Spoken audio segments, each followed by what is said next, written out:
O, tam. A ja to tam teraz będę.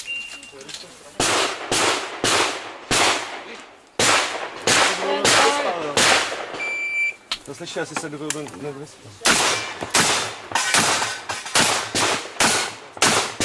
Jeszcze jeden.